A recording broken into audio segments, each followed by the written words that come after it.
अस्सलाम वालेकुम to all of you. Sir Mohammad Mahad Ali. आज इस सेशन के अंदर हम लोग अकाउंटिंग से रिलेटेड कुछ डेफिनेशंस को पढ़ेंगे और सीखेंगे।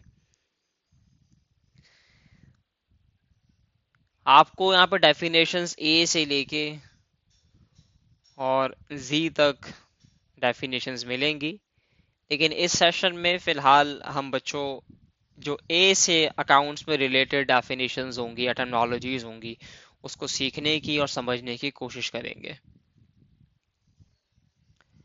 तो यहाँ पे आपके सेशन का आगाज करते हैं अकाउंटिंग डेफिनेशन से। सबसे पहले बच्चों तुम्हारे पास आती है इधर एब्जॉर्प्शन कॉस्टिंग।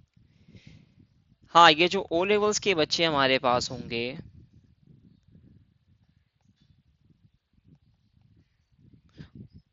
उन ओ लेवल्स के बच्चों ने ये टर्मिनोलॉजी नहीं सुनी होगी या पढ़ी नहीं होगी। उसकी वजह यह है कि बच्चों के तुम्हारे सिलेबस का हिस्सा ही नहीं है। Absorption costing is a part of your costing, as we all know that we have different branches of accounting. हमारा फाइनेंशियल अकाउंटिंग है, हमारे पास कॉस्टिंग है। तो हमारे पहले फाइनेंशियल अकाउंटिंग को लेवल्स के अंदर पढ़ाया जाता है और कॉस्टिंग का जो आपके पास ब्रांच या जो पार्ट है वो ए लेवल्स में स्टार्ट होता है। तो ए लेवल्स का बच्चा ज़्यादा बेहतरी से इसको समझेगा कि एब्जॉर्प्शन कॉस्टिंग क्या है। ओ लेवल्स का बच्चा अगर अभी से डेफिनेशन समझ लेता है तो बहुत अच्छी बात है। तो बेटा, एब्जॉर्प्शन कॉस्टिंग एक कॉस्टिंग की अप्रोच है कि गुड्स की कॉस्ट कितनी इंकर हो रही है। एक मार्जिनल कॉस्टिंग होती है, एक एब्जॉर्प्शन कॉस्टिंग होती है। तो फिलहाल हम ए से स्टार्ट करते हैं एब्जॉर्प्शन कॉस्टिंग से। एब्जॉर्प्शन कॉस्टिंग क्या कहती है कि the method of allocating all factory indirect expenses to the products. जितने भी आपके पास प्रोडक्ट बनाने के लिए इनडायरेक्ट एक्सपेंसेस यूज हो रहे हैं उसको हम एब्जॉर्प्शन कॉस्टिंग कहते हैं। कि सबसे सिंपलेस्ट किस्म की डेफिनेशन आपके पास है कि अगर तुम्हारे पास ये दो नंबर की एक नंबर की डेफिनेशन पूछी जाए तो आप ये डेफिनेशन उसको बता सकते हैं। All fix cost are allocated to the unit. क्या मतलब हुआ कि तुम्हारे पास जो कॉस्ट है ना बच्चों, वो दो किस्म की है होती है। एक वेरिएबल कॉस्ट होती है और एक फिक्स कॉस्ट होती है। इन दोनों को मैं ऐड करूंगा तो मेरे पास टोटल कॉस्ट आ जाती है। एब्जॉर्प्शन कॉस्टिंग किसी भी यूनिट की कॉस्ट इवेल्युएट या कैलकुलेट करने के लिए वो फिक्स कॉस्ट को भी इंक्लूड करती है और वेरिएबल कॉस्ट को भी इंक्लूड करती है।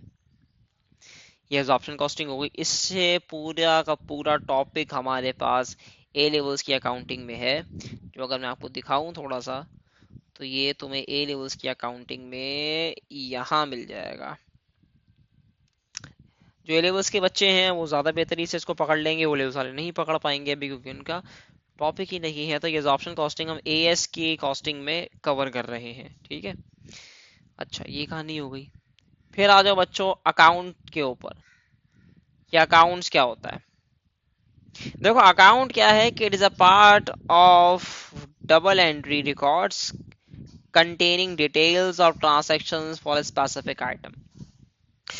अकाउंटिंग या अकाउंट क्या है, वो रिकॉर्ड करता है सर किसको, किसी भी किस्म के आइटम से रिलेटेड जो ट्रांसैक्शन होती है। आपके पास टी अकाउंट होते हैं, हम उसको बनाते हैं। वो अकाउंट अकाउंट की ये सिंपलेस्ट, देखिए जितनी भी डेफिनेशन मैं आपको पढ़ाऊंगा वो सिंपलेस्ट डेफिनेशन होंगी। फिर बेटा तुम्हारे पास अकाउंटिंग कोड्स आते हैं। ये computerise equivalent of the folio references used in manual accounting system. Accounting codes क्या है आपके पास, मैनुअल सिस्टम अकाउंटिंग सिस्टम के अंदर यूटिलाइज होते थे। Whereby each ledger account is given a unique number. हर लेजर को आप यूनिक नंबर देते हैं। ये जो ओ लेवल्स का बच्चा इनिशियली O1 में या O2 में होगा वो इस चीज को पढ़ रखा होगा अभी भी, ठीक है। तो मुख्तलिफ इन्वॉइसेस होते हैं, मुख्तलिफ आपके पास जो लेजर्स होंगे उसके अंदर हम नंबर्स या फोलियो अलॉट कर देते हैं।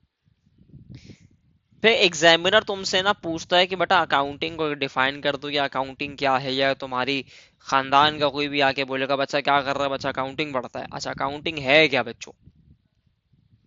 अब बच्चा बैठा हुआ अकाउंटिंग है, बच्चे ने कहा वो टी अकाउंट बनाते हैं, उसके अंदर इनकम स्टेटमेंट बनाते हैं और जो शातिर किस्म के अच्छे बच्चे होंगे पढ़ने वाले, वो कह देंगे यार उसके अंदर मैन्युफैक्चरिंग अकाउंट बनाते हैं, रेशोज बनाते हैं। भाई अकाउंटिंग क्या है? तो accounting is a process of identifying, measuring and communicating economic information to permit informed judgments and decisions by users of information। देखो अकाउंटिंग क्या है, ये आइडेंटिफाई करता है। बेसिकली अकाउंटिंग आपके पास ये रिकॉर्ड्स हैं फॉर एनी स्टेक होल्डर। जो अकाउंट्स आपके पास होते हैं वो एक प्रूफ होता है, एक कम्युनिकेशन का तरीकेकार है या वे ऑफ कम्युनिकेशन है टू एनी स्टेक होल्डर, जिसके अंदर आप मेजर करते हैं, आइडेंटिफाई करते हैं, कम्युनिकेट करते हैं इंफॉर्मेशन। फिर बच्चों तुम्हारे पास आती है अकाउंटिंग साइकिल।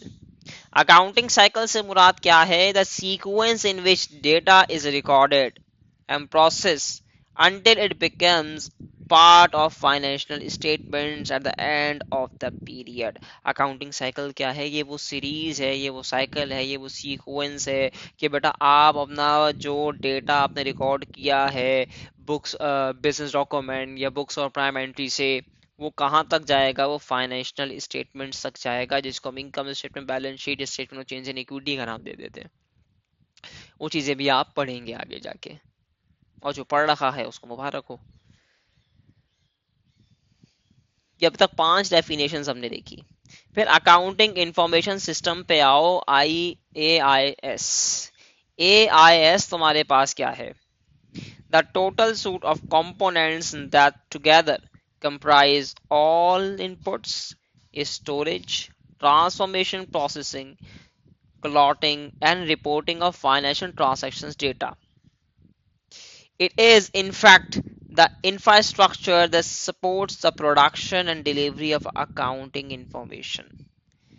तो AIS अकाउंटिंग इंफॉर्मेशन सिस्टम क्या करता है? सारे इनपुट्स को कंप्राइज करता है, ठीक है, आपके पास स्टोरेज को भी एक साथ लेके आएगा, जितनी भी ट्रांसफॉर्मेशनल इंफॉर्मेशन या प्रोसेसिंग आपके पास है उसको कोलैट करता है। किस चीज के लिए? ताकि आपके पास आगे जाके एक प्रूफ हो और फाइनेंशियल इंफॉर्मेशन और फाइनेंशियल स्टेटमेंट्स आप प्रोड्यूस कर सकें। फिर यहां बात कर लेते हैं बच्चों तुम्हारी अकाउंटिंग पॉलिसीज की या प्रिंसिपल्स की या कॉन्सेप्ट्स की। देखें, those principles, bases, conventions, rules and practices applied by an entity that specify how the effects of transactions and other events are to be reflected in its financial statements। एक financial statement बनाने के लिए याद रखिएगा, policy का होना, law का होना, कानून का होना, प्रिंसिपल का होना, कन्वेंशंस का होना बहुत ज़रूरी है। ये जो आप पढ़ते हैं ना, IAS, इंटरनेशनल अकाउंटिंग स्टैंडर्ड्स, इन्होंने ही ये पॉलिसीज बनाई है। जितनी भी अकाउंटिंग जाहिर पढ़ते हैं हम उस पॉलिसीज के मुताबिक ही चल रहे होते हैं, ताकि इंटरनेशनली हम अपने आप को कंपेयर भी कर सकें, परफॉर्मेंस को इवेल्युएट भी कर सकें।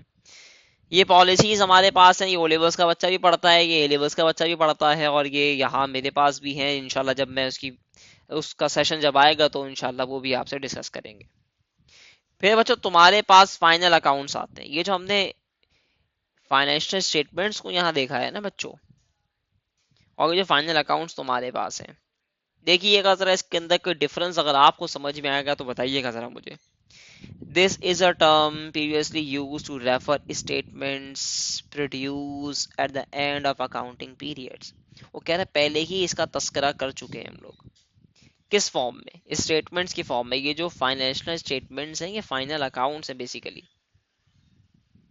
फाइनेंशियल स्टेटमेंट्स जो हम लोग बनाते हैं वो फाइनेंशियल अकाउंट्स हैं, ठीक है, फाइनल अकाउंट्स हैं आपके पास। Such as trading in profit and loss account and balance sheet. Balance sheet को बच्चों आप तुम लोग किस नाम से पढ़ते हो? बैलेंस शीट को पढ़ते हो SOFP के नाम से। Nowadays, the term financial statements is more commonly used। Statements या फाइनल स्टेटमेंट्स या फाइनल अकाउंट्स से रिलेटेड अब आपके पास फाइनेंशियल स्टेटमेंट्स का वर्ड ज्यादा यूज किया जाता है। ये 8 डेफिनेशंस और टर्मिनोलॉजीज हमने इस सेशन के अंदर डिस्कस करी है। आइंदा आने वाले सेशंस के अंदर इससे आगे लेके जाएंगे आपको, और इंशाल्लाह जितने भी मेरे पास तकरीबन 250 से रिलेटेड 250 टर्मिनोलॉजीज और डेफिनेशंस यहाँ पे हैं, तो इंशाल्लाह वो एक एक करके और आहिस्ता आहिस्ता करके हम डिस्कस करेंगे। जब तक प्रैक्टिस कीजिए, जज़ाकल्लाहु खैर, अल्लाह हाफिज़।